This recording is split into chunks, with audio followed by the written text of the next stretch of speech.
All right, hello everyone, and welcome to the first actual episode of the Killer Kaiju podcast. My name's Lucas, veteran kaiju lover since birth, you could probably say. And with me today, and probably for everything further after today, we have Josh. Hey, what's up? I'm Josh, fellow monster lover, horror movie addict, I guess. Yes, Josh is a connoisseur of classic horror films and real life paraphernalia of all sorts of cool films and real life killers. So he is definitely the person to have on board for this team. Today we are starting off our Godzilla series today with Gojira, 1954, the original. Godzilla. Luckily we have been blessed enough because I am a nerd and have too much time on my hands. I have the entire Showa era on Blu-ray, totally restored, digitally restored and remastered. So we get to enjoy a very good copy of this. So the way we do these and what we're going to do for the future is it's going to be kind of like a podcast talking about the film while we watch it. So you are more than welcome to watch along with us for these films as a commentary kind of style as well. So we'll do a countdown from the 0 mark on the film, and that's where you can watch along with us. Roughly for most of them, the time should be okay as long as you're watching the Japanese cut and not the American cut of the film, because we won't be watching the American cuts until the Heisei era and for future other films. But for the Showa era films exclusively, we'll be watching the Japanese cuts if you want to watch along. That being said, we're going to dive right into this with the countdown, and we'll get started with the best, debatable, but the best, one of the I was best just about to Godzilla say, are you films. sure? Are you sure on that one? But I mean, it is the one that started it all, and it is a good film. As me and Josh have seen it once before, I've seen it millions of times, but we're gonna watch it again, and give us your. We'll give you guys our thoughts. Watch me butcher up my talking right as we get started here. All right. Anyway, let's get right to this movie, guys. So we are going to be starting at 0 mark and starting the film in 3, 2, and 1. Get it. Here we go. So obviously this film is in black and white. The first two films we'll be watching are going to be in black and white. This one and Godzilla Raids Again, which we'll be watching next as well. Then the rest of them are in color, surprisingly. Toho. The amazing Toho logo. You only get to see a few times in black and white. Legitimately just reminds me of Dragon Ball Z logo. Yeah. Like the thing on the back of Goku's jacket or whatever. Yeah. I love the way this film starts. It's just the title flashes up and then the credits just roll down in this dramatic scroll. And you just hear Godzilla's roar and destruction in the background. It's in a galaxy perfect. far, far away. Very Star Wars, exactly before Star Wars. It's cool. Oh, pre Star Wars, my friend. Yeah. Oh yeah. 1954. And it makes it even better because obviously the score kicks into the Ifukube score original kicks in here, and we hear it for the first time over the opening credits, and it's just awesome. Turn it down a little bit here. It's a little loud. That's a banger of a tune, though. Oh yeah, it's legendary. It's what's funny too is like most songs get stuck in your head. Like when you get something stuck in your head, like it's a song, lyrics, whatever, melody. Rarely is there ever like movie scores or theme songs that get stuck in your head as much as some do. Like I can name a few, like Star Wars, Jaws, Godzilla, and like Indiana Jones. And now this. Trust me, I was at work and I was humming this to myself, and I'm like, damn, now I'm kind of looking forward to watching them all. And they often don't stray too far away from that audio. They change a few times and they get a little weird, but they don't change very often. So the weird ones are actually kind of a nice blend and a nice change. And it makes it awesome when the new one comes back because you're like, yeah, the score comes back. Yeah. So Lucas, I have a question for you. I have an answer. What was your first experience with Godzilla? My first experience with Godzilla, my first one I remember of fondly, at least, like present minded. Oh, This is cool here. Hold up. It opens up with the shot of them playing on the boat and the flash of light here. This is supposed to be an homage to the actual real life accident. I think it was early 50s. It wasn't too, it was literally right before this film was made, because this was made to kind of contradict it. This one ship, which translated to the Lucky Dragon 9 or 13. It was Lucky Dragon 13, and it or was it 9? Either way, I think it was 9. Yeah, Lucky Dragon 9, I think is what you're talking about. It they were they were obviously outside of the blast radius of the bomb testings that were happening, and for the US were testing as they thought, but their predictions were off, and it actually reached the boat of these fishermen here, which was the boat, the Lucky Dragon, and it caused horrible burns and injured or killed a lot of the crew. So something tells me all of those men, women, whatever it may be, went down with that ship, my friend. Yeah, I doubt a lot of them were okay afterwards, that's for sure. Or at least lasted long. Yeah. And here we're introduced to our first 2 main characters out of the 4 that we really care about today. Here's Emiko. What's your last name? Oh, Yamane. Right. The Emiko, lovely Yamane. romance. Exactly. And Ogata over here.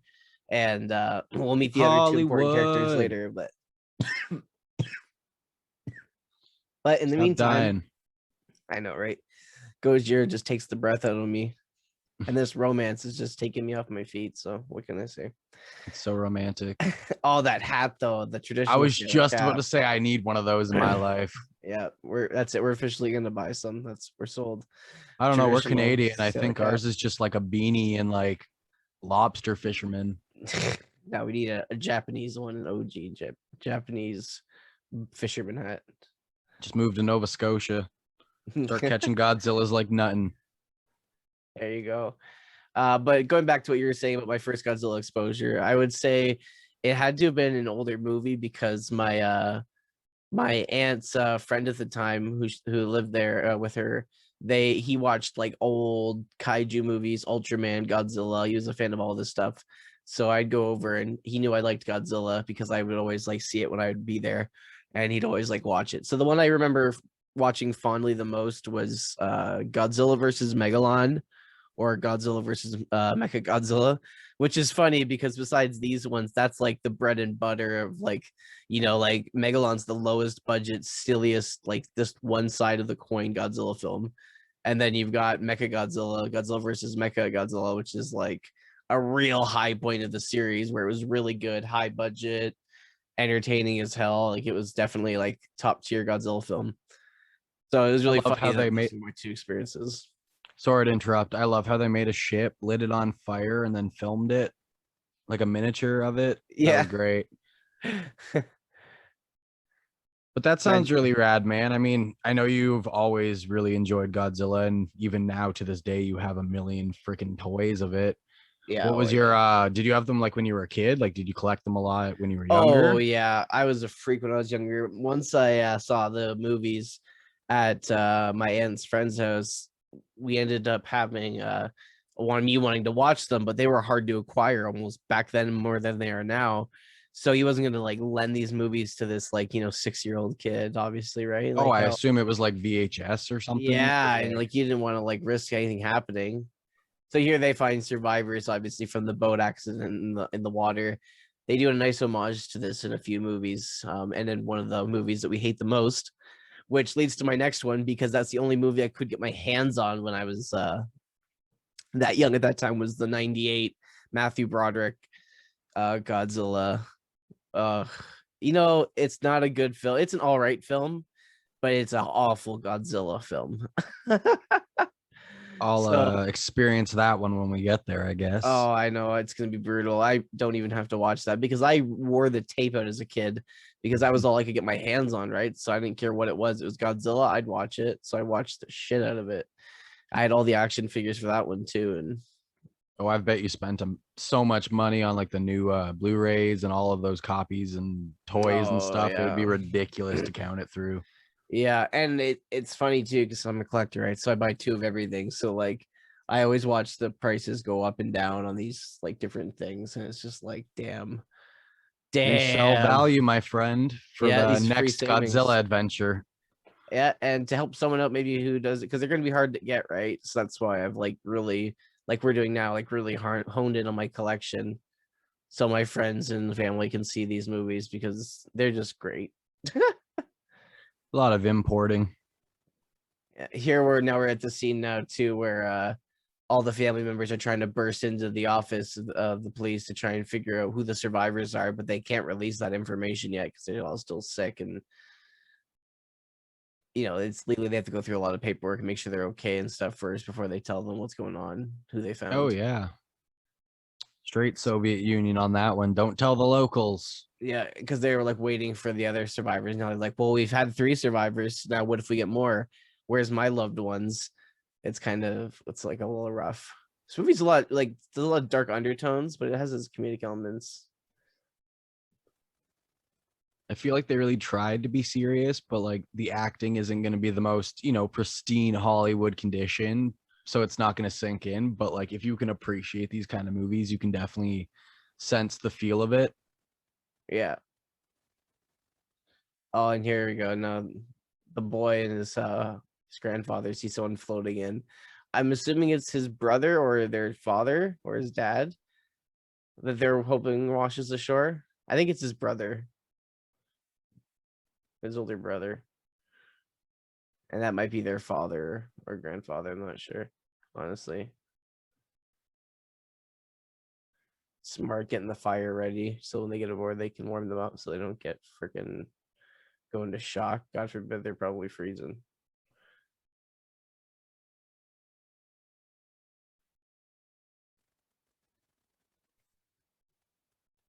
Run! It's Godzilla! It's one thing but they don't know that yet. Is like there's a drop in quality in the acting in these movies. Like the first or the couple are so good, and you can tell they try. Like, don't get me wrong, the acting in the other ones are good for what their script is given, but they go for more comedic approaches and they go for this kind of TV kind of atmosphere, TV kind of humor. And it just doesn't work in cinema sometimes, and it gets a little weird, but they were definitely trying to compete with like the success of Ultra Q and Ultraman because they had that kind of quirky TV vibe and they were a television show.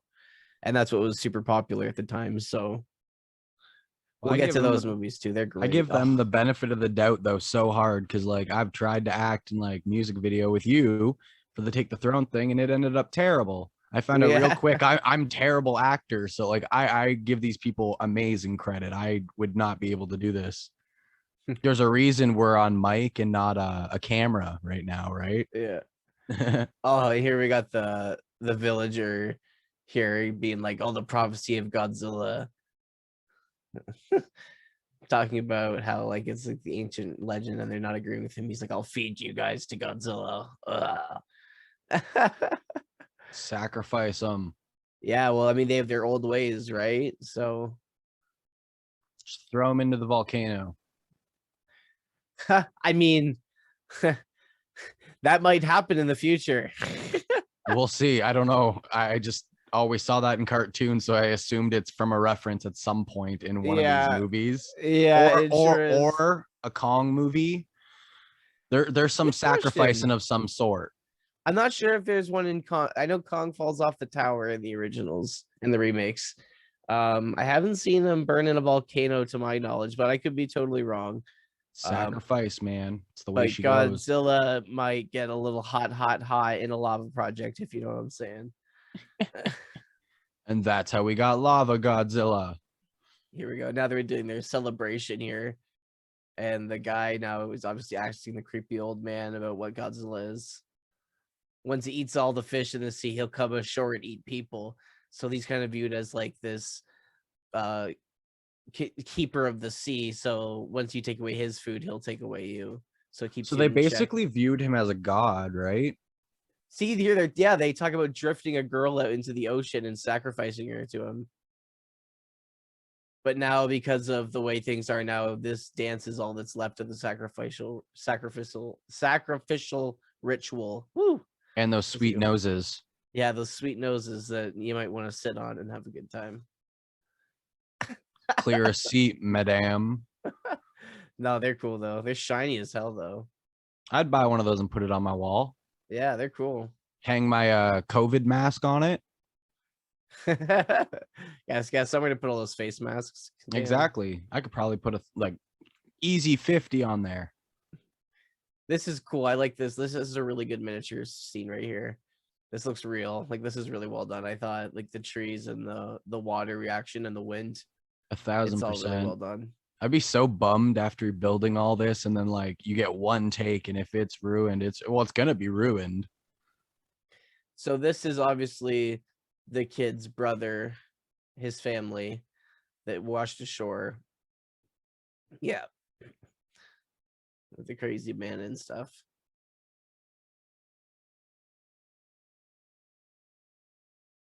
I think it was it Shinki?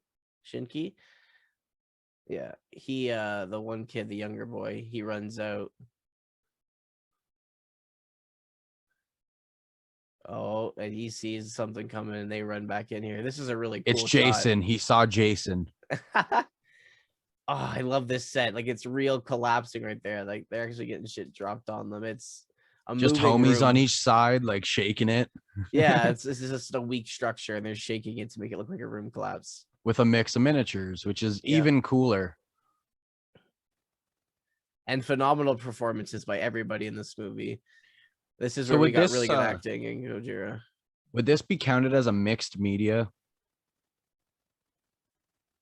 Like a mixed media by meaning? Like in the sense of, you know how artists would use like multiple, like for example, like newspaper, paint, and it would be called like a mixed media, right? Because you're like using different things, but they're using like a mix in between puppets and miniatures and then actual filming. Like, so it like in a movie, would all movies technically be mixed media, or would you qualify this more as like a mixed media piece? Because to me, I personally would, because like so far it's like you have the scenes where they're in the miniature and then like when they were laying down and they would go into her face, like kind of the camera angles and then back into miniatures. I mean, I will always take practical effects over CGI. I don't even care if they're worse. Like the perfect example is like, look at John Carpenter's The Thing. I mean, when that movie came out, like it's phenomenal. It's a cult classic. It's hugely popular now, but when it came out like in the 80s when there was early 80s, right? When CGI was really making a hit in like Hollywood and movies and stuff. And so everyone was looking for that big thing. So when they saw The Thing, they're like, oh, like low budget, whatever. They can't even afford it. It's like, no, The Thing was great. The practical effects are off the wall impressive. And I find that for, like some Godzilla films, like there's not a lot of them, honestly. Most of the miniatures look a little silly, but some of them are just really cool, more than just like realistic looking. Like they have their own look to them and feel. But I'd say like 4 out of all of the Godzilla films have really good looking realistic miniatures. Well, like it definitely helps with being in black and white. Like we were talking about the last time, that it being in black and white, it doesn't allow you to see as many flaws in the miniatures, if there are any, right? Like you can kind of just take the shapes, you look at it, you see it, it goes. Exactly. 100%. Oh, now we got all the people sitting around here at the table talking about Godzilla and what's it doing. This is where we get the introduction of Dr. Yamane here. That really cool scene. Yeah. I like how his tie's untucked at first and he tucks it in. I believe last time we were talking about it, Josh, you were saying how it may have been referenced to like he was distraught and struggled and like kind of like, you know, fidgety and like not really ready for the scenarios. That's like a good way of showing that with a little bit of like physical symbolism there, showing. I definitely think that even watching it now, I definitely think that's still a thing, right? Like he wouldn't be prepared for exactly like seeing Godzilla. They might have like it in theory, like, oh yeah, sacrifice. But to see an actual Godzilla would be completely different, right? Like he's not going to be prepared for this. So he's probably like doing some research, looking up everything he can do, being like, what is this? So when he got up there, he was like, damn, I didn't prepare quite as well. Plus he's the paleontologist. So at this time, they're the closest thing scientifically that they probably have to an expert on what's going on. So there's a lot of pressure on his end too. Or heck, he could have been out in the field. There we get the first shot of Serizawa nodding off Emiko, Ogata, and Dr. Yamane there. First shot of our 4th main character that'll be coming into play. That one bad butt looking hero, I guess. Yeah. So right now we've officially met the three main characters. We got Ogata, we've got Emiko Yamane, which is obviously the daughter of our other third main character, Dr. Yamane, who's our paleontologist, the Thai man, who we'll see in the next movie as well. I think he makes one more appearance. Or will we? Dun dun dun. Spoiler, he does. But we'll see our fourth character later on. Obviously, fourth main character, who I think honestly has probably the most interesting role in this movie. I do really like the performance that's given by the actress playing Emiko here. I think she does a truly great job. Some of her reaction scenes, like screaming scenes, are a little meh, but they're still good. But I find just her overall impact in film, like when she's on this set, she really like lights up the room, or like really makes you feel uneasy when she feels uneasy. Like she's really good at displaying like the emotion that you're supposed to be feeling in the scenes. I feel like Emiko is kind of like your window into the movie. Ogata is kind of the one you're following, and obviously Dr. Yamane is the one you're trying to figure out. And then I feel like our fourth character, we eventually meet Shirazawa, Eye Patch Man there. He's obviously the one that we're supposed to mourn for and feel for and try to figure out what's going on. He's our mystery man, so to speak.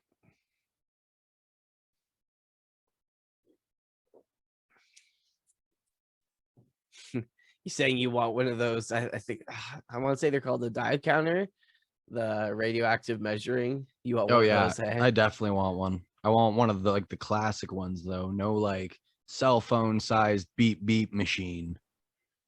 Yeah, die count. I gotta figure out what they're called now.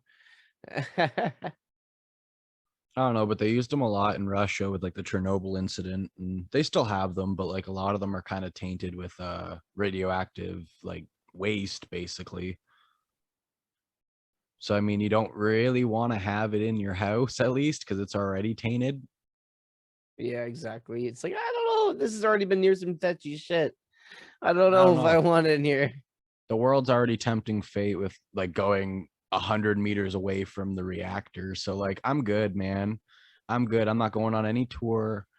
I know the science behind that one. I'm a nerd when it comes to Chernobyl. I'm not going there. And then there's like some influencer outside of it taking pictures. And I'm like, what? Until you get your fourth arm. Hey, like fourth arm's a fourth arm, though. Then you'd be an excellent kaiju suit actor. Be an excellent Mortal Kombat fighter. Goro all the way. See here, they're taking samples from the water. They've got, is that a fried up fish, or is that some kind of beetle? Oh no, yeah, that's right. It's a 3-lobed arthropod, I think he says. It's something from from down below in the Earth's crust. It's from like probably from when Godzilla's from. That's probably why they think he is as old as he is. This is where we find the evidence for that, I believe. Ding, ding, ding. This guy's going ham on the bell here. Dinner is ready, my friend. No, it's because someone's attacking, I'd assume, right? Yeah. So this is the Hamburglar. Yeah, this is the infamous Hamburglar scene. No, it's the infamous hill scene here where we get our first, I think our first actual visual shot of Godzilla. I think. However, it's not the suit in this shot as we were talking about last time. It's the puppet. And I believe there was two, as you're talking about it, there's two puppets used, two types of puppets, and then one suit. So there's 3 different looking Godzillas in this movie. So the first is our puppet shot, which has some okay shots. The straight on, him looking straight on into the camera doesn't look too good. But honestly, that's the thing with a lot of the earlier Godzillas you'll find. I love the puppet. It adds to it. It's so cute. I know like it's not supposed to be cute, but I love it. Like that's good, but once he looks straight on, it looks a little rough. I mean, it's a little dorky, but for 1954, I mean, I think that it's pretty good.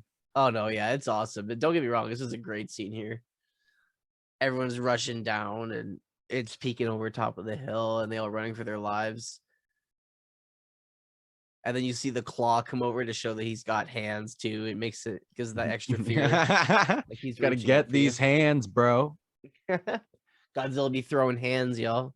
Oh, that's amazing. Oh, we almost had a kiss moment there between Ogata and Emiko there. I'd rather have like a chop top and that one girl kind of thing, just push her out of the way. We're gonna die. We might as well make love right here. Oh yeah, in front of everyone. See, once it goes away here, they go back up though. Like they're like, okay, well, where is he going? We gotta see. Let's try and shoot it. So like they're scared, but they're also like, we need to know, right? I like these guys carrying the swords. Like going back to what we were saying, like why don't they just eat them? Like, what if they did? But what if they did? Like, what if they actually killed him and it worked out and they were just like, well, I guess we just fed the village for like a year. Yeah, I mean, he screwed off. He saw them. He went, oh shit, sorry, and then dipped. Maybe it's like basically every other animal. They're not the monster. We're the monster. They're scared of us. This dinosaur shot here on the screen kind of looks like a future kaiju. It looks like a future kaiju we'll get in the series, Gorosaurus. I think his first appearance is in King Kong 2. I think yeah, King Kong Escapes is the second film they do. That's his first appearance, and then he's also in Destroy All Monsters, which is really great. They were gonna, and in that one it was supposed to be Baragon, but the suit I think was damaged too much in Frankenstein Conquers the World, or they wanted it to be an underground shot and they didn't want to with the flappy ears or something. Someone whipped up this picture / painting of Godzilla real quick. I know it's a photograph, but like, have you ever been to Howell's? Like the pumpkin farm? Yes, absolutely. That painting looks like the dinosaur pumpkin thing that they got going on there. It's funny you say that. I was just talking to the boys who live a couple towns over from us, Dev, and he was we were talking about desserts and stuff like that and cakes, and I was like, yo, you got to go to Howell's for their dessert. Oh, pumpkin donuts, man. Yeah. Oh yeah. I could destroy those like he's going to destroy these humans. For the uninitiated, Howell's is a pumpkin patch kind of pumpkin farm thing where you can go and get all sorts of autumn related like things and like gifts and like food, and they have like attractions like mazes and activities to do. And they have animals there. It's a good time. Real Canadian, eh? So here comes the part where they talk about the insect they found in the beach line, and they're like, yo, it's old as hell. It's believed to have gone extinct 2 million years ago, but yet here it is. And then the second piece of evidence is sand recovered from its shell. So the man's trying to back up what he has. He really wants to protect Godzilla. And I think that's the really cool humanizing thing about Dr. Yamane's character in this film, is that he really just wants to protect and study and keep balance within everybody. And I think that's why it makes it so cool, the comparison between we will see later, Serizawa and what he's doing and what his beliefs are, and Yamane's. They have the same path, but they have the power in their hands to do the opposite things. It's a nice, cool, like, bring together but push away kind of relationship with them. Well, I feel like for him, no matter what, science is going to take over, and it's going to be like, I need to know why, what, where, how kind of moment, right? So yeah, and he's immediately like, I need to know. Yeah, exactly, because he's like one of the only scientists that actually knows what's up, or at least is trying to figure it out. So like, you may as well let him. Exactly. I find too, unlike there's a lot of boring boardroom meetings in these movies, but this one seems to maintain interest in what we're watching. We actually want to know what's going on. That might be either a lack of pacing and acting and filmography and story, or it could be because we've seen these ones and we're just used to the formula, so that it just gets like, yeah, we know. So it'll be interesting to see your opinion on that, because mine's a little convoluted, because obviously I've seen these so much. So I love how you have everyone saying their piece too in the courtroom. This needs to happen. No, this needs to happen. We're killing them. No, we're not. We're doing this. No, we're not.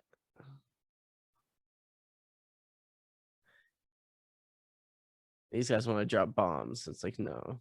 I agree that they should make it public, though. They should make it known that there is a threat, that literally can squish you.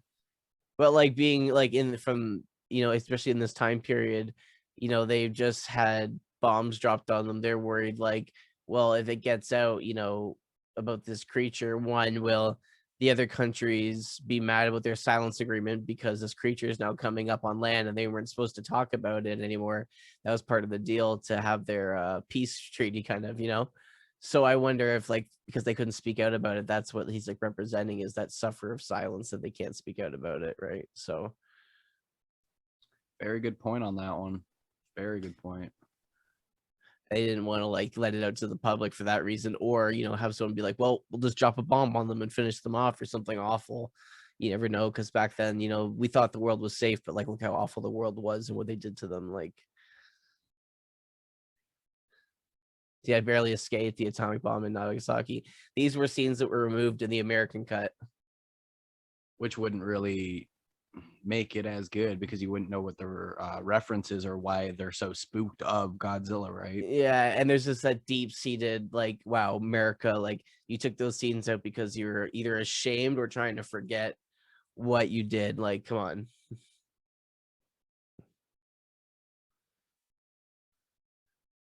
Everyone's still clogged up trying to see what's going wrong. All the news, because obviously news wasn't as digital, so everyone's there just like ripping away at paper and notepad. People could write like, imagine how many novels they could write. They could like pump out Stephen King's ideas. Stephen King could be making triple dollars. Guy drops so many goddamn books. Oh, buddy, go to Value Village. The entire horror section is basically either Anne something or Stephen King books. Nothing against his books. Stephen King. He just has a lot. Yeah, like there's so many. That and Star Trek books. I never realized how many books there are for Star Trek until I went to a Value Village and actually looked. It's kind of crazy. Here we get some OG military shots and like real ships. Stock footage from war and stuff, them dropping bombs and doing stuff. That's what I did like about this early one. I think that Ishiro Honda, he used to, I mean, like obviously as they moved on, he got more into miniature work, but I think that was just from like a lot of either push or pull from I'm just having a blank on the special effects artist. I don't know why. Subaraya. This took me a minute. Probably because he wanted to do more model work and stuff like that. But I loved when Ishiro Honda used a lot of stock footage from military and stuff like that. That's the realism of it. I like that they're all sitting watching the news and they're like 20 ships down. Clearly he's doing some causing some ruckus on this one. Oh, and here's the love interest again. Yeah, because he knows he's mad because he knows Ogata wants him dead.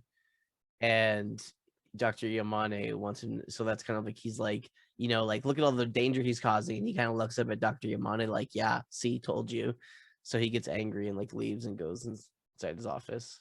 Yeah, he was going to cause like damage, but you should still want to study him. You should still want to know why he's there. Yeah. I mean, you can do it live and dead too. Like, I just don't understand why you don't want to keep him alive. It's a 50-50 one. I mean, I wouldn't want to keep him alive, but I feel like I would still want to find, it's kind of like Majin Buu, where I wouldn't want to kill him, but I'd find a good place for him, like kind of push him away. Put him in the desert in like Texas Put or something. Pink boy somewhere, he'll be okay. Yeah. Give him a dog, he'll be fine. So he just wants to be left alone, clearly. He's just distraught and confused with the whole scenario. And I feel him. Like, I understand, especially because they're all in the defense right now. He's the only one really fighting for that cause. Clifton Hill. And then you feel bad for Emiko because she's torn between the two, right? Like, she wants to help her dad and support her dad because it's her dad, but at the same time, like, Ogata wants to do this and pursue this kind of in his area of work. And then she's got the pull from Shirazawa later on. Like, Emiko is really like getting just pulled all over, getting her heart torn to pieces in this movie. Poor girl. Now we're cutting to the boat scene where they're all dancing, having a good time, Titanic style on the boat, dancing, cute time. And you just hear the stomping in the background so subtly. like Jurassic Park, but way before Jurassic Park.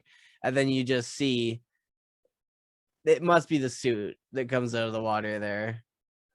And it's just a side shot. It's so cool. It's such a cool shot. And the water is so still. Like he's just like, rather than Godzilla coming up and being like, raw, and throwing water everywhere. Like there he gets aggressive because he goes back under. But he just kind of rises up, lets the water drip off, and he just kind of peers and looks around and lets the water all go still. Such a badass shot. I feel like they put him in wastewater, got him to duck, and just kind of like stand up. Oh, they definitely had people under the water. And then when he goes under, he falls, and then they catch him and they push him back up. 100%. And they got him on wires probably too. It's like a 4-man suit. Yeah. Oh, yeah. Especially in this one because it was so heavy. They had never done the suit before, so they had no idea what they were walking into or what they were going to have to deal with. I guess that's the thing that we were talking about last time again, where they didn't have like latex or anything like that, where it'd be a lot easier to kind of maneuver around. Yeah, exactly. So he had to be he had to act more with his demeanor and like how he moved. He had to kind of invent that way of movement. He couldn't just be like, like I'm maniacal, I'm crazy, I'm fast. He had to be like slow and burly because that was the suit. He had to work his own kind of way into it. Nakajima is a great suit actor. You'll see, like I said, he plays Godzilla in a lot of stuff. Sometimes some other people take over. And interesting enough, in one of the Showa films, like one of the guys who plays a few of the villain kaiju goes on to play Godzilla in the Heisei series. So it was a nice, like, cool passing of the torch. He got his ass kicked by Godzilla to be Godzilla. Dreams, my friend. Right? He worked hard for it, and it didn't help. It helped too that they were all friends and they were all, we got real interesting stories about that guy. And when he filmed Godzilla vs. Hedorah, which is a really cool film. Once we get there, we have some really cool stories about the suit actor and accidents that have happened on set with the suits. It gets pretty crazy at that one, almost to the point where it's almost a little unbelievable, to be honest.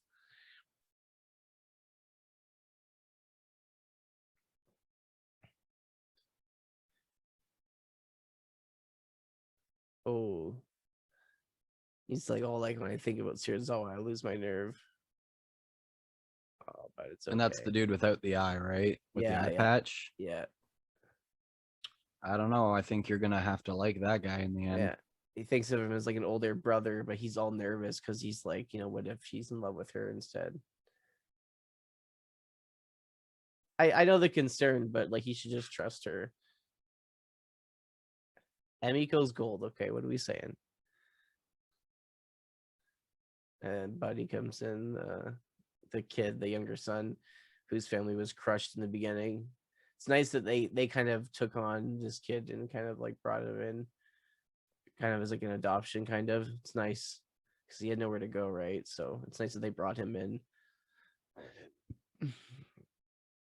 And they just kind of let it happen. They don't really make it too much of a big scene about it, which is nice because I imagine it'd be pretty demeaning to have that happen. So they don't really make a huge scene about it. It's kind of like, yeah, you can stay here, but he's really like, yeah, you're like part of the family. You can sleep in the backyard tonight.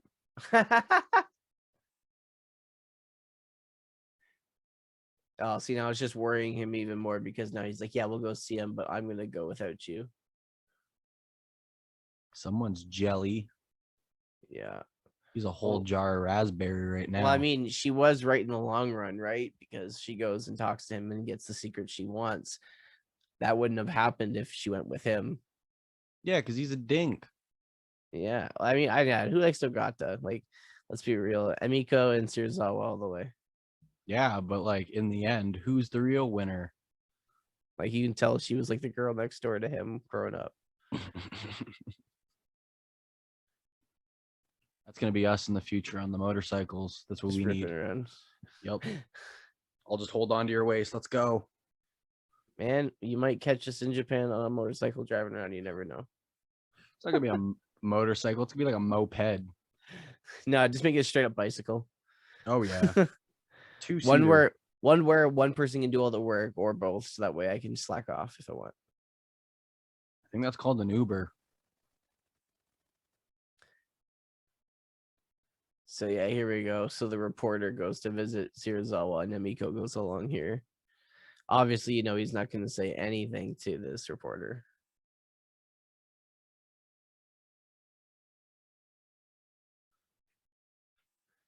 He's trying to get it out of him, but it's like, you know, it's not going to happen. Because he's known as like the, you know, the mad scientist around these parts. So like they're like, you must have something or to And use. this is the first time that you actually get to talk to him, I guess, because like so far we've only seen scenes with him where it hasn't really been him talking much. Yeah, they build him up to be a very mysterious character. Kind of like a Dr. Frankenstein kind of thing. Exactly, yeah. And that only goes even farther when you go into his laboratory. It's very Frankenstein. Old sci-fi movie. It's cool. Can't go wrong with a classic. Yeah. I don't know if that's where they go in now or if that's a scene later. I think she goes back in after. He can be moody. Bless Emiko. Sames. But she sticks around, if I recall. And then yeah, she sticks around, and I think this is the moment where he ends up caving, which is crazy because I don't understand. Like, why would you, if you have something on your mind that it's like a heavy burden for you, why would you tell somebody who isn't used to having heavy burdens and is just innocent? Maybe he thinks that if he tells her, that she'll have to now take the blame as well, so it's not just him. Like, you know, well, I told homie over here, so like he knew. Yeah. I feel like he kind of deep down wants it to happen, and this is like his gateway of it happening. He wanted it to be known. He wanted the info to be out. Yeah, or he truly loved her from them growing up, and he knew he couldn't keep any secrets from her. So this is his first step into like sharing his personal life with her, which is a huge cock punch because the ending we'll get to, it really sucks on his part then if that's the case. Because so like spoiler alert, he doesn't get the girl. But in a way, this is kind of like Phantom of the Opera then. Yeah. Oh, yeah, actually a lot. I mean, if you think about it, because like, you know, he's the guy that's always been there for, you know, helped her out or whatever. And then in the end, it's just like, nope. Pretty boy over here gets the girl, which I still don't stand by. Yeah. So we step into the laboratory here, all the aquariums and fish everywhere, but then you got like all the coils and beakers and different like heating elements and it's all the glass and tubes. It's cool. It's very a cool Frankenstein-esque. set. I imagine they still have this set up somewhere that you can visit. That would be really cool.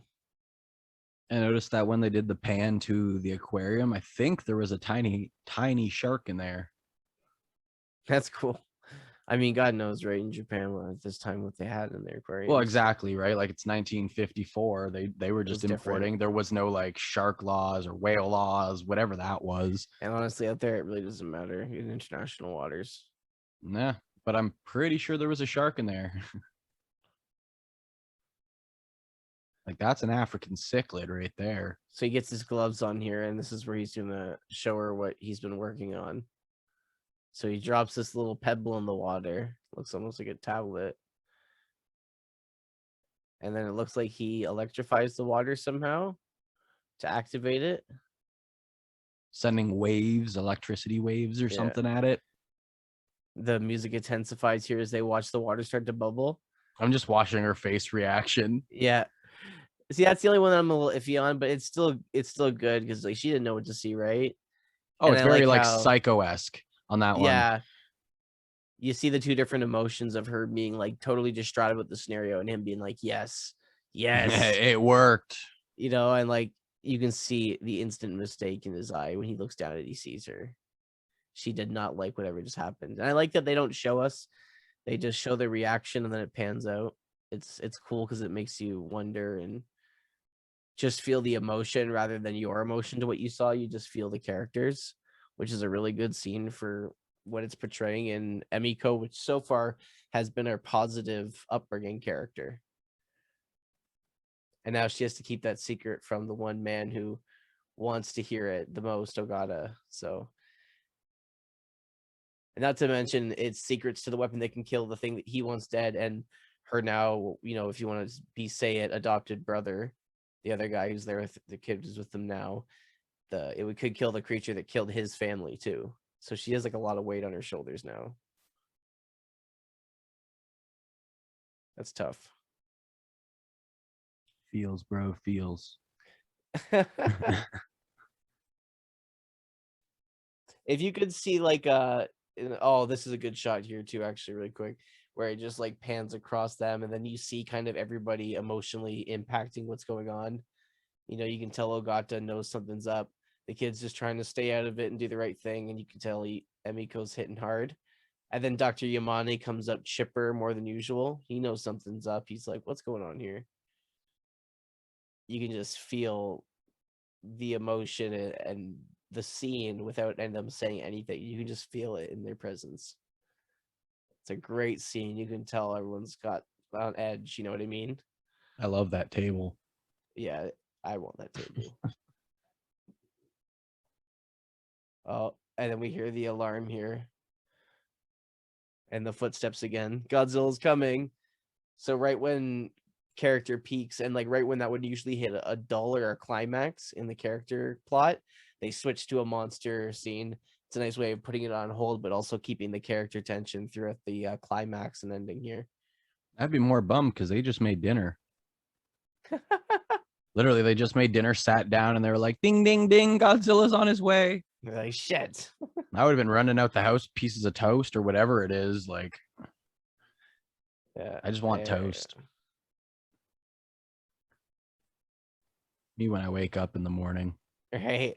So now we have the shot of Godzilla coming out of the water, coming to shore, and got military shots of them just mowing down Godzilla. This would be the suit version of Godzilla, because you could tell that the movement isn't as limited. Absolutely, yeah. You can tell when he moves side to side, especially with this suit. And all the military men loading out, all the military heading one way, all the civilians going the other. Classic shot. Imagine like they didn't have to do it in too many shots. Can you imagine the people carrying all the freaking like dressers and stuff who are running with all that stuff? They'd have to like run back and forth. I definitely would not be bringing a dresser. I'd be throwing my cat in a backpack and we'd be on our way.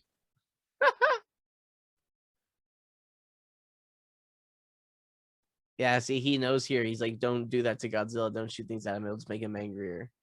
He knows.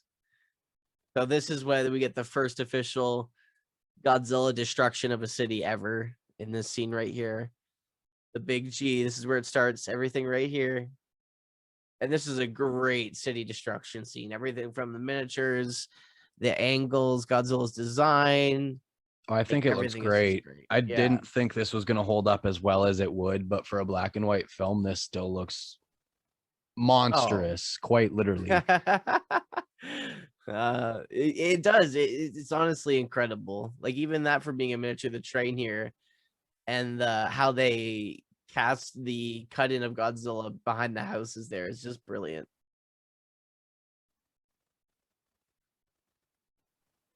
And I like this one because rather than just showing like vehicles, they show like POV shots of the vehicles. Like there's a lot of artsy angles there, and like what they're seeing, what they're gonna like, basically they're seeing their deaths. Yeah. Like in that suit, that's a good Godzilla suit. Like that one looks good. The puppet, questionable. Like that's the puppet there. From far away, it's not awful, but it's when they like focus on it, that's where it kind of looks a little meh. Yeah. But besides that, you can still totally use it for shots, and because it's black and white, it adds to that effect where it still kind of looks creepy. It still looks like wet and like dripping still. Yeah. Like he has a little more of like a texture look to him. Yeah. I love when he steps on like the trains and stuff in this one too. Like the full crunch you actually get out of them. Like you can tell they put a lot of work into like the the breaking points, increasing points to make it cinematically appealing, rather than it just be stepping on a toy and it kind of just breaking like a toy. I love the destruction of the bridges in this movie. He breaks a lot of bridges in this movie, and I am quite a fan of it. Screw the bridges. Yeah. I wonder too, he uses his tail a lot, and I wonder if like a lot of the tail scenes were like accidental or if they planned to do it. Because the thing was flying all over the place. It was obviously probably puppeted by 1 or 2 people. Because they had strings at the end of the tail to kind of plop it and lift it to help it go along. Because obviously his tail wouldn't just flop around, not like it's like a tail, you know, like a dog or cat. It like bends up, arches, flings around, uses it quite often. So now they're gonna go back. Now they have a lot more to talk about because this creature is full out attacked their city. I like this. They talk about the way to stopping Godzilla is they build these super tall electrical towers and connect them with wires because they're gonna electrocute him, kind of like an electric fence. Or at least attempt to, I guess. Yeah, I mean, like it's funny because like first thing, they're just trying to cook them. Godzilla would like not even like he's literally walking radiation. I mean, he just walked through electrical wires in that attack. You'd think that just extra voltage wouldn't do anything, but they think it is. 2, they're gonna do this in how long? It would take a long time to put all that up. And they do it, I think, in this movie in like a day. I think it's like just this day shot here. He invades at night and they have the freaking wall up already. It's like, are you joking? They work as hard as the Vikings, man. I guess. I mean, show up at building for your life.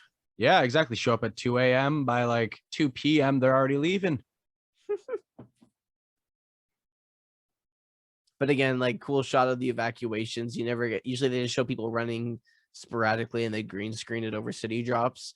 But in this one, it actually shows like the shelters and like getting people in and making sure they're okay. And here's the actual first Ifukube track here. And it comes in. It obviously played at the beginning of the film, but it plays here for the first time along with footage in the film rather than it just being the intro song. And as I was saying before, how we all love its actual footage of real construction vehicles and military vehicles. None of this miniature stuff yet. That's always nice, fresh. See that they got a banging soundtrack. Oh yeah, even some of the ones that aren't like the main one, they're still like good. They're not as good, but they're still memorable. I just find myself bobbing to them randomly, and I'm like, all right, I'm kind of into this. It's honestly so good. And then somehow it's gonna change to Du Hast in like 10 minutes. I swear. Stuck in your head next. So here they're showing you this is the wall we just built, but it's just, you know, it's miniature. They've kind of pictured it over top. I don't know if you can see there, but I was just about to say that. I'm like, did they straight up just like cut it out and kind of like stick it over top of the other image, then film that? Yeah, that's pretty good though. I mean, it looks pretty good. It is, but that's freaking hilarious. I did not notice that. It's brilliant. There's a lot of brilliant special effects. Don't get me wrong. Like the special effects in these are really clever. Sometimes not the best quality, but they're brilliant how they do it. Like Subarai is truly a special effects genius. There's your new amp head. I know. But yeah, the special effects in this movie still hold up. Honestly, better than some horror movies I've seen. Yeah, and it's for where it was made, when it was made, like amazing. I've seen horror movies made 20 years ago and they were still terrible. There's a weird jump cut there. Oh, sorry, stop guys. Yawning. There's a weird jump cut there when she goes to stand up. She goes to stand up and that just jumps to her standing up. I don't know if that's because like there was an error in the film and they didn't realize until after they were done filming, or if I don't know what the deal was there. But Dr. Yamane looks pretty upset because he's like, they're gonna kill him and I've lost now everything I've worked for. All they can think of is killing him. I mean, I understand why he wants to study his resistance to radiation, and that's his ploy because they want to protect them in case they get bombed again, right? I understand how it could be super useful. This is the worst time for Ogata. Here we go, Ogata to come down and ruin his future with Emiko and be a total ass. Right when you know Dr. Yamane is clearly upset, Ogata just sits down and is like, yeah, well, I disagree with you and you're wrong. It's like worst time ever. You waited all this time to tell him that, and this is the time you tell him. Also, don't think it's a bright idea to challenge your partner's papa. Right? Like, Emiko is gold and you're throwing her away, bro. Just battle with swords and get over it. Get out of my house. There you go. Done. You screwed up, pal. You're lucky Emiko wasn't being a wiener. Like what? It's okay to have a different opinion, but what an awful time to bring it up. Like what an asshat. Like, you don't have anything nice to say, don't say anything at all. Yeah, especially in that kind of scenario when he's clearly upset about the whole scenario in general. Read the room, Henry. Jeez. He's like, I'll find the right moment to talk to him about us. I think you aren't really good at finding the right moment to talk about anything, bro. Oh, Godzilla continues to advance towards Tokyo. Uh-oh. But now, see, they have this electric fence that they built. Yeah, in a day, by the way. Just want to say it's been one day, and they've built all this perimeter all around the city.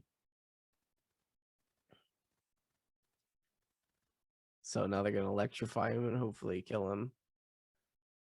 Or at least attempt to. That's what they're thinking is going to happen. And then they shine these bright spotlights. It's like, you're just going to attract him and piss him off. So there's some miniatures. Those are some good miniatures, though.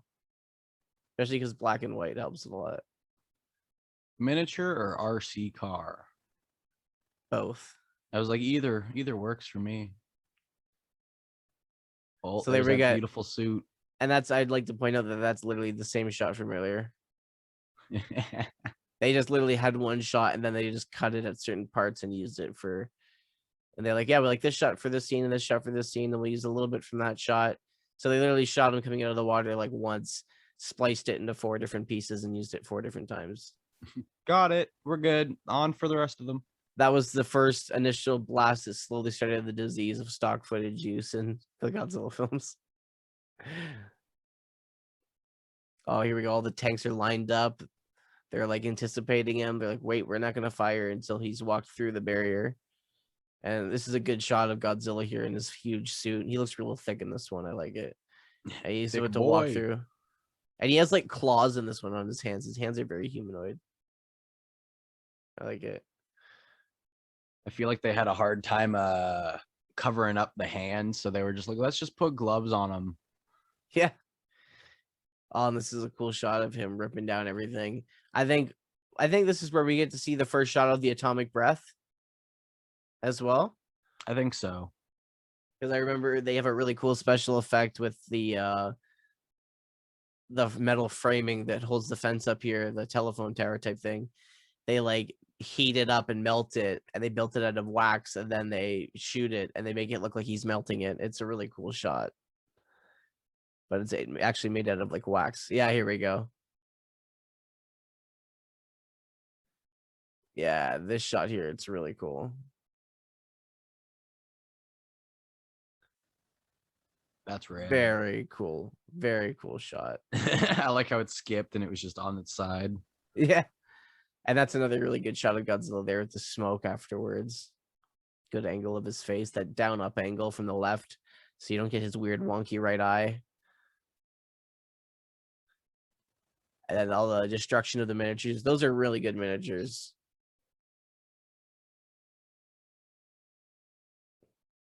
Oh, it's just gorgeous to look at these scenes. And there's something really destructive and ominous about fire in a black and white film. And the soundtrack here really like makes you feel it.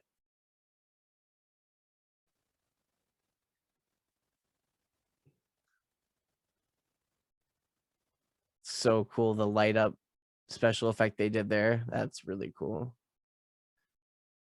Oh, and all the people getting blasted by the radiation. Super cool shot.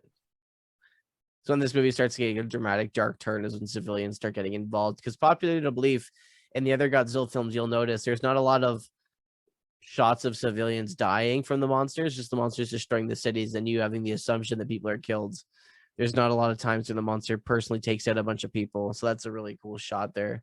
Also a lot easier on their budget because they wouldn't have to show any like gore or like blood or anything like that. Exactly. And it's funny, you'd think they try and shy away from blood and stuff, but in the later ones, like in the Showa ones later on, they get very bloody. And I'm not talking about monster blood. I'm talking about monster blood and human blood. People getting shot in the face.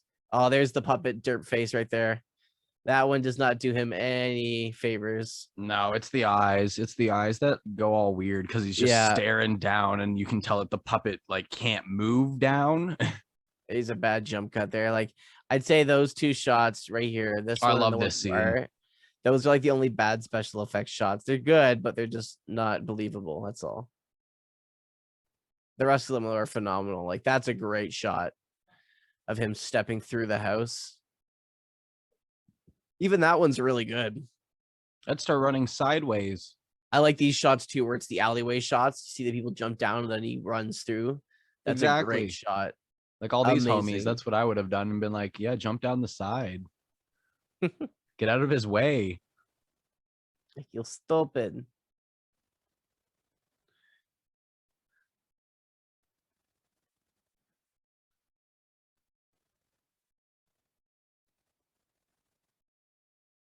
Bang. That's cool. You can actually see the shot hit him too.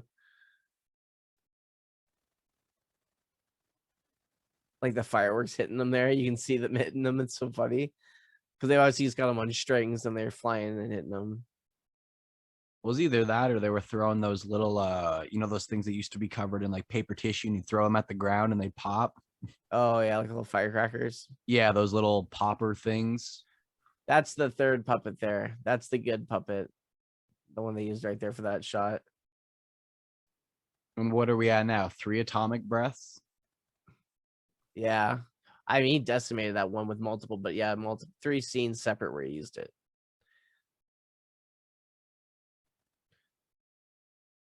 They're all like sporadically now, like, what the hell do we do? What do we do? What do we do? We're dying. What do we do? They got no idea.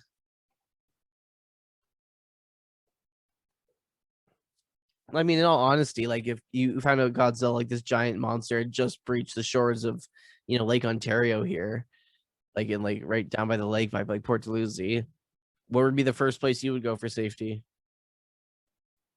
As far away as possible. My dad's house. Like I would just get in a car and start driving. I wouldn't go anywhere at all. That's exactly it. Like just go, if he's coming at you like straight, go sideways. Yeah, exactly. You know, like stay near the shoreline, but don't just keep driving straight away from him, you know, like take a right or two. This is a cool shot too. Godzilla comes over and you can see people in the windows of the building. It's a good comparison shot, and he just burns the car with the people inside. It's a super cool shot.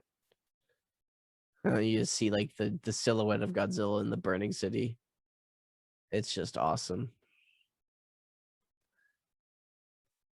Just burning down towers, buddy. Burning the watchtower. Oof. Brings him down there. And all of a sudden, the city was silent and evacuated and quiet, except for the remaining few who had nowhere to go. I like that's a random scene where it just shows him behind the birdcage. I never understood that scene. I think it's supposed to show from the perspective of a person looking out their window. You know what I mean? Like from their eyes, like out immediately, like their perspective of being like, oh shit, that's a giant lizard and my bird's here. Yeah, I would say that's probably, yeah, no, actually, that's probably right. That makes a lot of sense. Damn, man, he's just demoing this city. This is where it gets real rough here. This mother holding her 3 kids. Telling them that they're going to join daddy. Will be where daddy is soon, implying that they're going to die. That's fucking rough, man.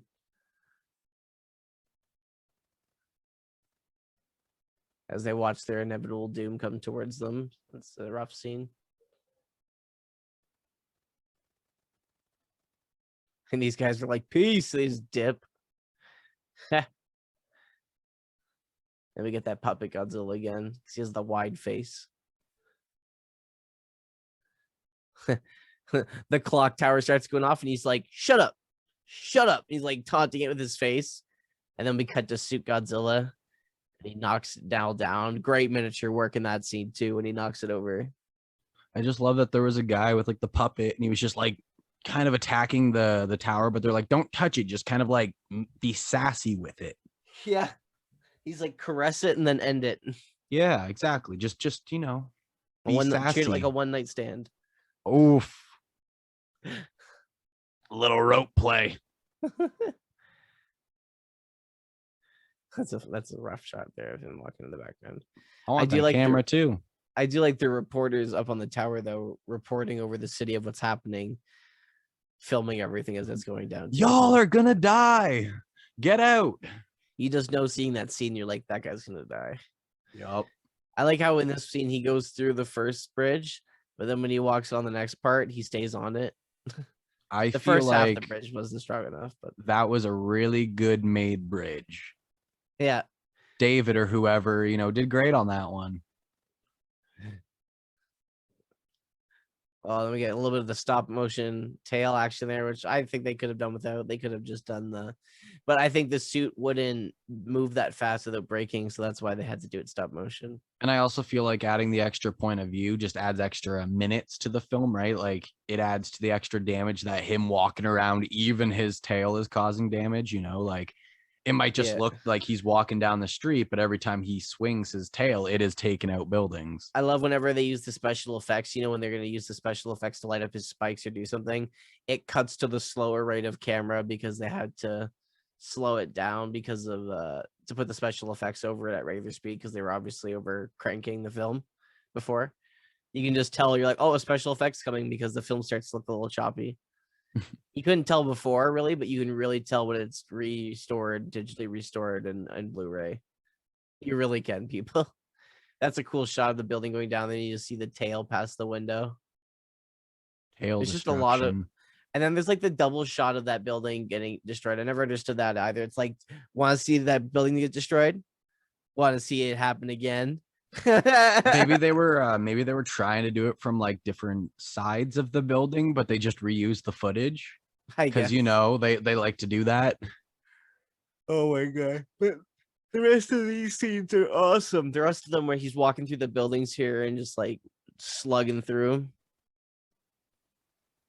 And you gotta cut back to the reporters. They're still going live. At this point, he's walking towards them though. Yeah, Godzilla's heading this way, right for our TV tower. I'd be getting the hell out of there. But I mean, at his point of how close he is there really a point? And they're flashing lights, so they're dumb and they're just attracting him closer. Yep. He's getting closer. This looks like the end. All of a sudden, he's right on the tower. And he's looking up like, God damn. This really is the end. Farewell. He is Jason. Just appears in different places. That's actually a cool scene of all the people falling. I think we could have done without the POV shot of them falling, but everything else was good. Adds to the extra terror. I guess they were just trying to get fancy with their filming, that's all. Yeah, I feel like for a lot of the unnecessary shots, that we could do without they were trying to make it something a little extra to be like, okay, cool. Yeah, we have that basic shot, but let's see what it looks like from someone else's view. Yeah. And they were just really trying to do that. Here we got another really good Godzilla messing up a bridge scene. Godzilla in a pool. The Toho tub. Damn, the beast. You know why he could break that bridge, right? Because Godzilla's a tank? Because it's not made out of space titanium. Oof. That's a joke that will definitely resurface a lot as we watch this series. You'll get it eventually, I swear. This poor kid has watched his family die and like more of his extended family. Like, it's poor guy, just give him a break. Then the Air Force comes in and they're like, yeah, we're flying. And because the background doesn't move too much, it looks like three of the same shot.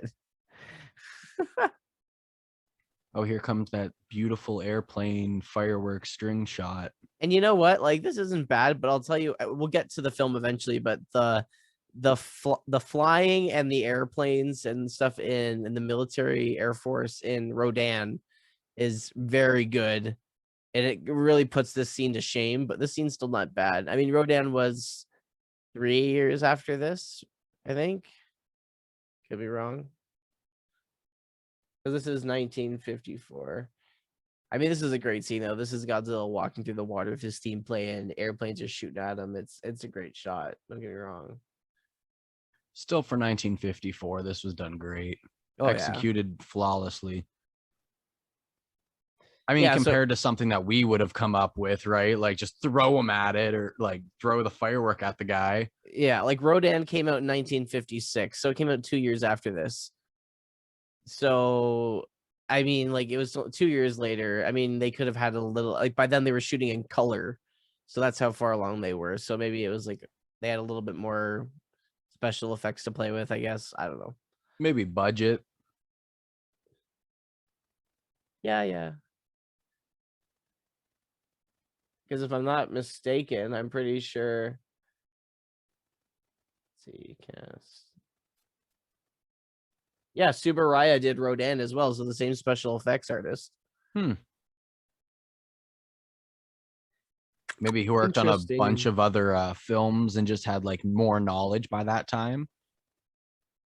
Wow. Because like if he was just coming out of this film and then doing like say 3 or 4 different films, you'd probably pick up a decent amount of new stuff to add to your next movie. And then when he did the Godzilla one, he was like, all right, let's add this. So this movie, interesting enough, this is a good shot as it pans across all the desolated landscape that he just caused here. All the victims. It's supposed to be a lot like, you know, victims of the bombings, like them like all burned and getting carried in. And that's why I like this one. It shows really the repercussions of Godzilla. Like even the newer ones, when it's like, okay, he's destroyed everything, and they cut to the people like, it's like, okay, and now they're on the run again. There's never a time where it's like, okay, these people literally are dying and their families have been murdered, and like people don't know where their families are, and it's awful. And they're like testing kids for radiation. It's terrible. When this movie came out, though, if I'm reading this correctly, so this movie would have made, at the time, it did $2 million at the box office. What was their budget? Budget was 60 million yen, which, I mean, in yen, it made 183 million. So it did double and a bit, almost triple what its budget was. Well, good for them. Yeah. I mean, I guess for them, this is probably like one of the first, like by them, I mean like 1954 people. Yeah. This is probably like one of their first horror movies. I mean, at least not first, but like being like, wow, that's scary, like a Jaws icon kind of figure, you know? Yeah, absolutely.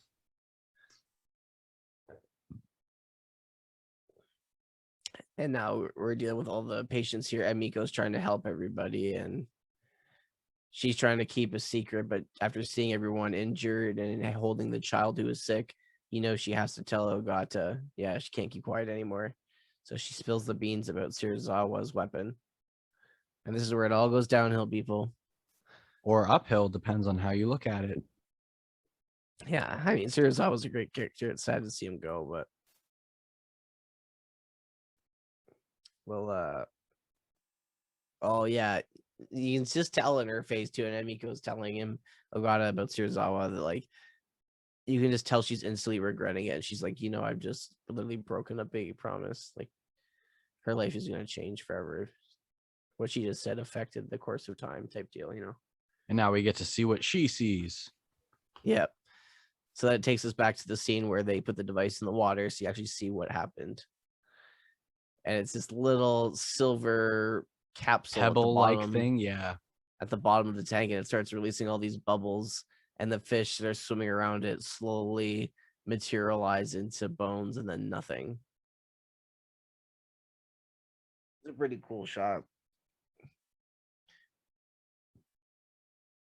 I imagine being an innocent girl back then, like not being Of seeing course you anything like do. that, it'd be a little shock. It'd be a little shocking to see something like that. You know what I mean? Oh, 100%. I'd be like, you just killed everything in your aquarium, you monster. Yeah. What are you, Just like Marine that. Land? Yeah. Screw you, Marine Land. Boycott Marine Land. There you go. Don't steal Gojira's food. See, now they're talking. So it's the oxygen destroyer is the name of the device he's been hiding. It splits oxygen atoms into liquid, so it essentially just destroys oxygen and takes everything out of it. It's brutal, to say the least. So I mean, you have something pretty tough to take down Godzilla. Like, well, you're gonna have to take down Godzilla. You know what I mean? Like, how would you, if you were tasked with, okay, there's this giant lizard, and this is Gojira, and you were tasked with the plan, coming up with a plan to take him down, what would be your attempt? What do you think? How would you take down Godzilla at this point? I have no clue. They've tried tanks, so at this point, put him in a prison with Ted Bundy and Dahmer or something. I don't know. Throw him in lava maybe, or like freeze him. I was thinking freeze. That was always my thought. Would be like try and get him to go to freeze. Alaska or something, and kind of like over time he'll just start to freeze, and then hopefully just stay there forever until Or find out what he 2020. eats. Yeah, or find out what he eats and then poison his food supply. Rat poison everything. Yeah. I mean, it's essentially what they're going to destroy the food supply using this kind of weapon that he's designing. Look at all the fish he's killed. Imagine how big it had to be to kill Godzilla, how much fish it would affect.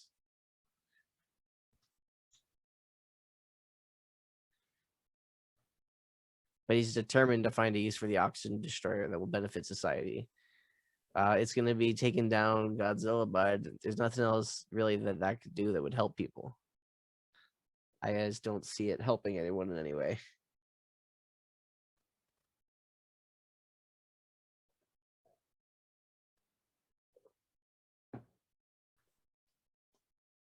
I still love this set. It's such a cool set.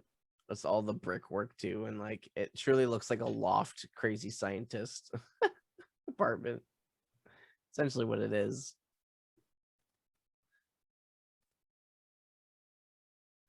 Yeah, all those dead fish, bubble bubble.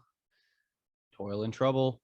So that was the ending scene of everything that happened, and that was her confessing to Ogata. And now she's broken that promise, and she's told him everything. Which eventually she knew she'd have to do anyways. She just didn't want to. Yeah, and she had the push of seeing all the injured people and all the sick and injured people currently in care from the Godzilla attack. So she knows something needs to be done because that's going to happen again, regardless of whether he's a peaceful creature or not, because the government's going to be stupid and going to want to kill him, and it's going to attract him on land. I love how he's all like happy when he's like, "Oh, welcome," when he sees her, and then he sees him too, and he's like, "Oh, you're here." When he sees Ogata, Yeah, he's the enemy. Essentially, yeah. Or I mean, I guess depends which one you like better. I was gonna say for Ogata, that's like Serizawa's the guy, your girl tells you not to worry about. And then he comes by with his eye patch and steals your girl. Yeah. Oh, so you can see he's like, I don't know what you're talking about. Death stare. And you can tell Emiko's like truly embarrassed. And so, yeah, see, she's breaking down now. Poor girl. But I mean, like we were talking about earlier, though, he would have had to have seen it coming, giving a secret of that heavy of a burden to her. Like, come on. Come Yeah, on. he didn't want to release it. He wanted her to release the secret. Yeah. So he didn't have to be the dick. I was like, I see you. I see you.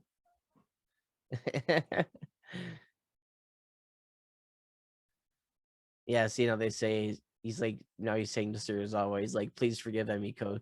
She couldn't bear the sight of destruction. It's not her fault. It's like, well, yes, it is. Yeah, if Emiko told you my secret, You must understand why I can't let you use it. Exactly. He's so determined and set on not using it, but he knows now that it's out that something's gonna have to be done. So he's like, down to the lab, time to get to work. Locks them out.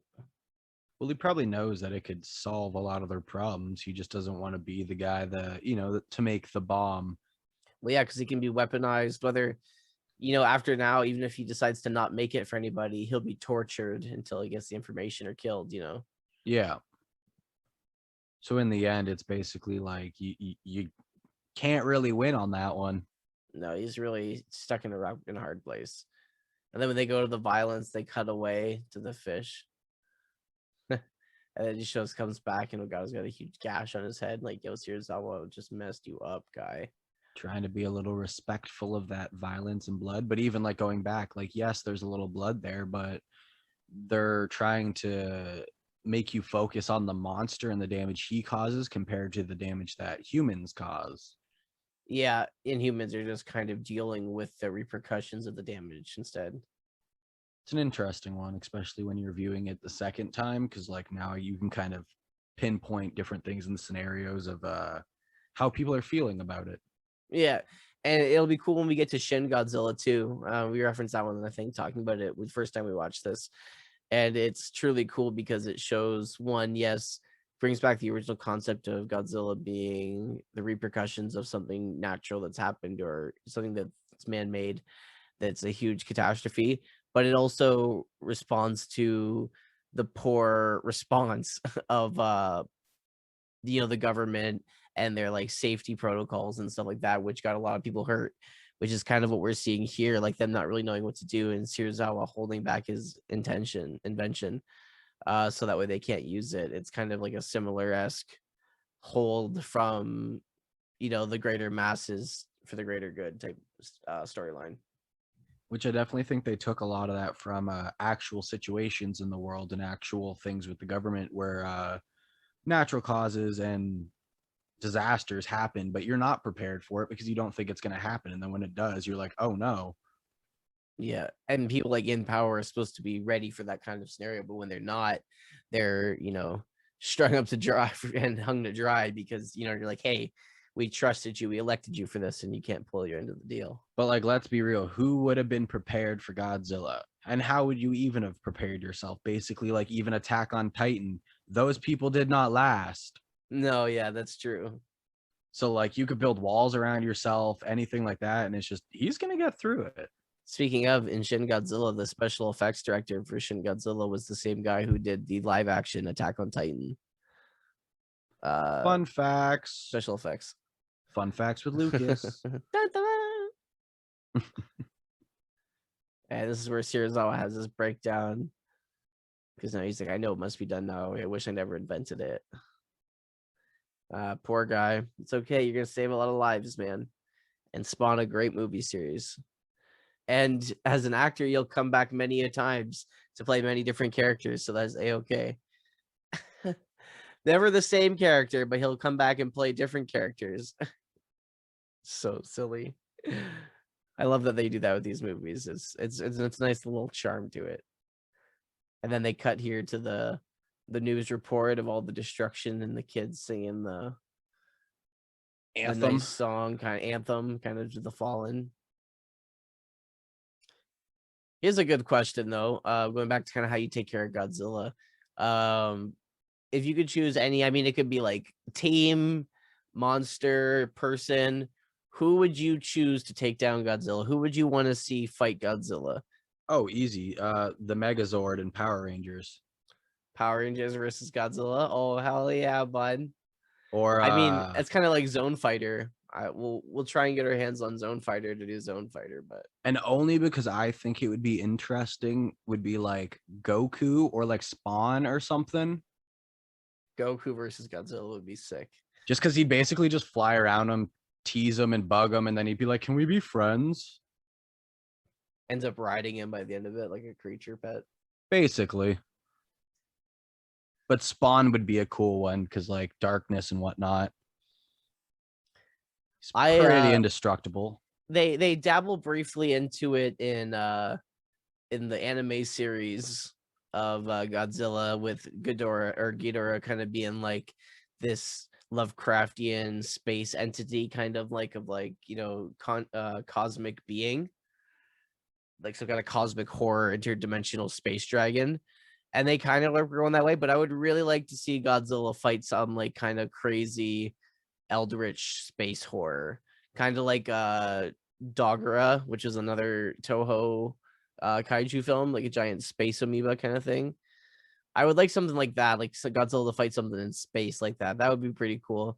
The other thing I would really want to see is Godzilla fight like an underwater creature, like something that dwells in the water. Like we'll get to Godzilla versus the Sea Monster, Ever Horror of the Deep, but it's very much still a land movie, and they fight in the shoreline kind of.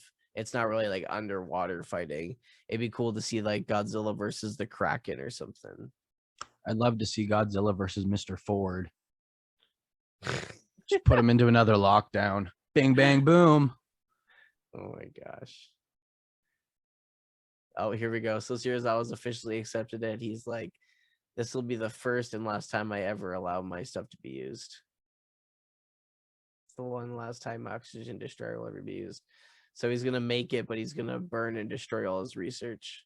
Sorry, all of his research.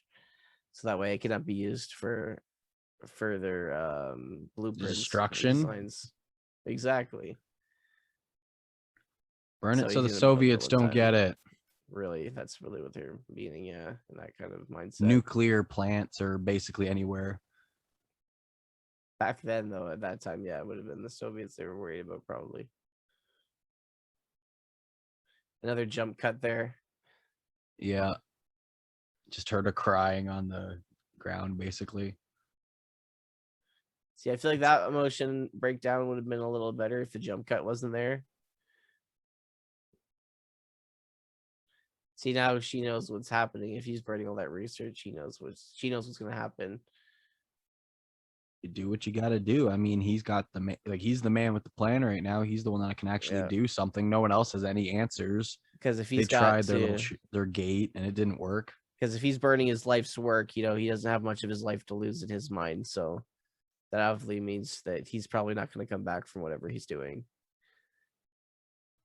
Something tells me this man is willing to be what's the word?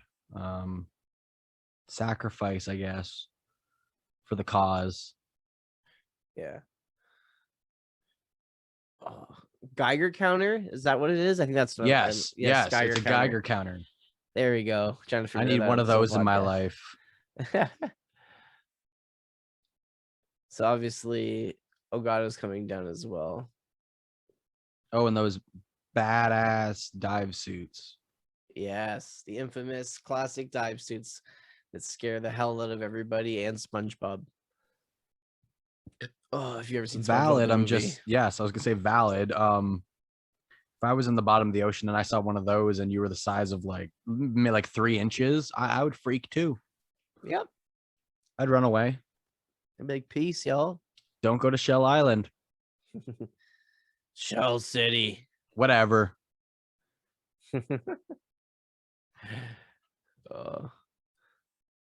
So we're running like 10 minutes left of the film here, so it's gonna start to hit our climax moment. Godzilla movies tend to hold the climax until the last 10 minutes of the film, always. Sounds like me. So it's a good part anyway. So obviously now Serizawa has developed the oxygen destroyer. That's what they're reporting on the news. So it's out in the world now. So he refuses to say anything about the bomb, obviously, because he doesn't want anyone to use it in the future. So they're suiting up and he's going down with them that way. He knows for sure it's used right, and it's the one and only time it's used. Yo, man's got balls. I'll say that much. Oh, way more than me. I wouldn't be going down there. I don't even like open water as is. So like, yeah, me neither. I'm okay with boats. I don't want to go underneath it. Yeah.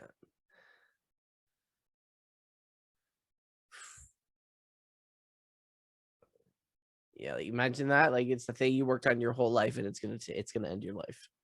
And this is how they bring in Jaws to fight Godzilla. All of a sudden, Bruce the shark comes up. I followed you here. Because apparently we know of that one Jaws film, he can follow you across waters and he can like carry a grudge in Jaws: The Revenge. Didn't you know that? Oh, fuck if I know. Oh, here we go. So they're getting all suited up here now that they had their little emotional talk. They're getting all suited up. Everyone's documenting it. Down they go. I will say one thing. I love the underwater shots they do for this ending. I think they're really well done. They definitely filmed it well, and then like she still got to stay up there and start blowing them. Like it. See, she's just blowing away. Blowing them. Just blowing them. The kingdom come here. Just keeps blowing. King Kong come. Yeah. Oh my god.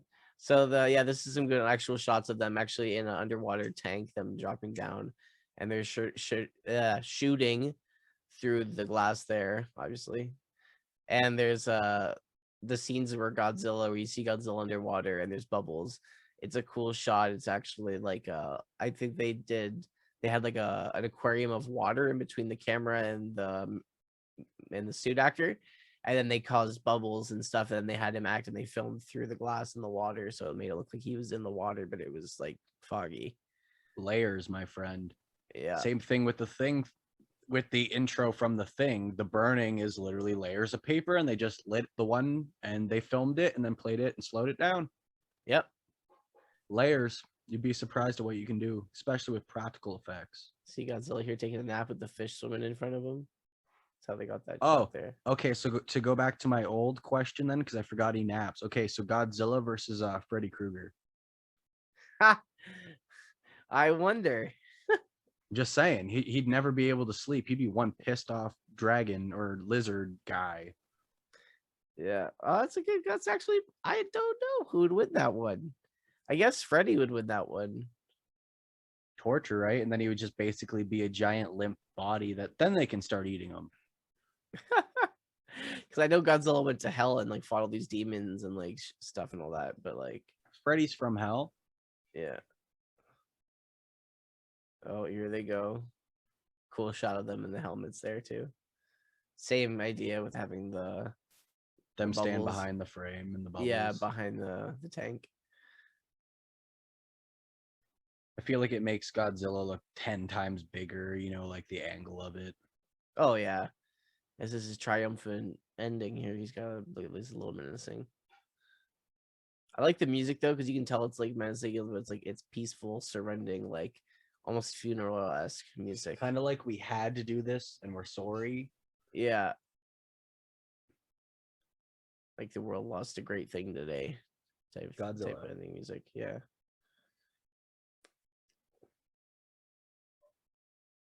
And here they stop unspooling because they've reached the bottom. Everyone's waiting in anticipation. The bubbles stop. Anticipation.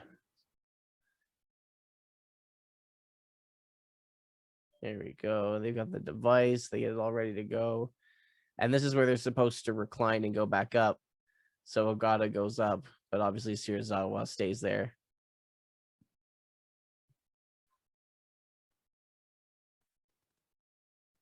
It was a suicide mission. He knew exactly what was up. Yeah, and he's like, Serizawa. Ogata's pissed, but he knew it had to happen. Comes up all puffy. Oh, now he cares about the boy. Earlier, they were enemies. Yep. Dude looks like the guy with the boom box playing outside the girl's house. Yeah. John Cusack. Come to me, Godzilla. I love you. There we go. So the water's infused into the tank. It starts bubbling, and the oxygen destroyer disperses here. And we watch depending on how you look at it, two heroes of the movie, Serizawa and Gojira. I wouldn't say Gojira is the hero of this movie. He's very much the villain, but you see our two main characters go down together in a blaze of glory here. And basically, everything else that's in that water. Looks like Godzilla was a Mento and you just dropped him into a pond of Coca-Cola. Basically. That's kind of what's happening to him right now.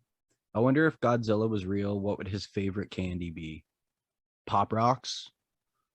Good question. Anything that's large enough to eat. Probably like a taffy.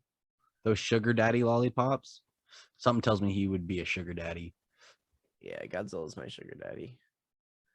So as the bomb's going off here, he comes up to the surface, and it's a cool shot. And I'm pretty sure he comes up, and you can see him like suffering before he takes his final down. Oh no, he cuts the rope here. Never mind. That's it. They go to bring him up, and he cuts the tubing, the rope here.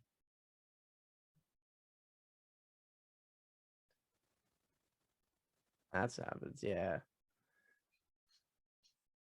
It would suck to be pulling the rope, and get to the end and be like, no one's attached to it. Oh no. Yeah.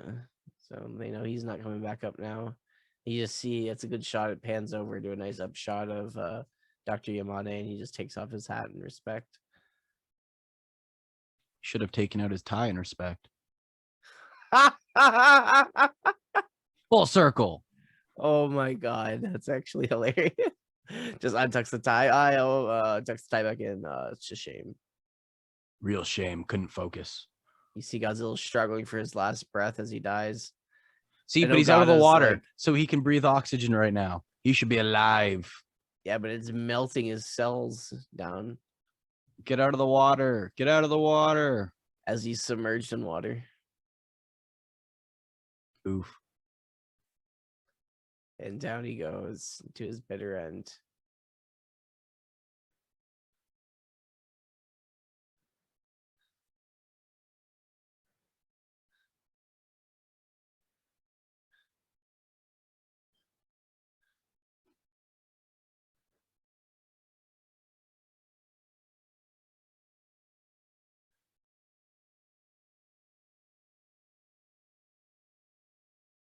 Very bubbly. Feel like there'd be like fish like flopping around and everything as well. And as they saw Godzilla's lifeless corpse sink into the sea with his own eyes. And down goes Serizawa, the scientist of the century. Hey, I guess they could make the corpse float and then you can study it. Yeah. This poor kid has watched so many people die. I mean, so's everybody, but... Yet I have not seen a tear come from his face. This girl's crying. Yeah, he's trying not to show him emotion. He's trying to be a tough guy. Oh, God is happy because... Yeah, he wished us happiness together. Oh, okay, buddy.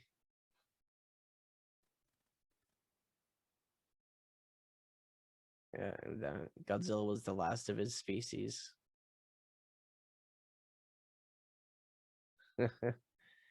But here's the big but. If nuclear testing continues, another Godzilla may appear someday, somewhere in this world. And guess what? There is 30 plus times he'll come up. Don't you worry, folks. He'll be back. He's dead now, but he'll be back. Trust and believe. Can't keep the G-Man down. And they do like a nice little present arms for Serizawa, and probably not Gojira at this point, just Serizawa. They don't pay respect to the monster that just killed their city.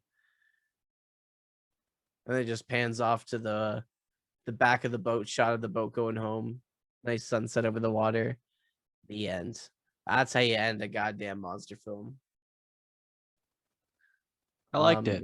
I liked it. I liked it more the second time watching it because I actually got to pick up on a little more effects and things like that. Yeah. Solid movie overall. It's great, eh? Oh, wow. And now we get to watch so many more of them. It's going to be so great. Oh. Heck yeah. Watch some horror movies. Watch all the monster movies. Yeah, we'll have tons of content coming for you guys. That being said, that is where we'll stop it for this episode, folks. We'll definitely be referencing and talking about Gojira a lot over the history of watching the rest of these films, which is why we don't dive too deep into it because it is the classic. We'll talk about it a lot. Thanks everyone for joining. Yeah, thank you so much for choosing to watch along with us or just stop by to listen to us blab about one of our favorite movies. Well, at least my favorite movie. I know it's grown on me. It's grown on me. That being said, guys, if you have any future films, ideas, or comments about the show, you can email us. We have an email set up. It's killerkaijupodcast@gmail.com. I think we have a Twitter as well. Yeah, we've also got a Twitter handle you can follow. It's the same thing on Twitter, Killer Kaiju Podcast. As well, you can also now download all of our episodes through Spotify and all the usual podcasts like RSS, our feed and stuff like that. We'll have it coming to you guys more ways in the future, but as of now, you can watch it on YouTube with our watch along, or you can listen to it on Spotify or your podcast app. That being said, that's where we'll close this episode, guys. Next time, we'll be tackling Godzilla Raids again, which is a very bad film, but it continues on nonetheless. And we might have some different opinions by the end of it, so you never know. Yeah, we shall see, my friend. Alrighty, folks. Thank you for stopping by, and we'll see you next time. Until next time. Bye.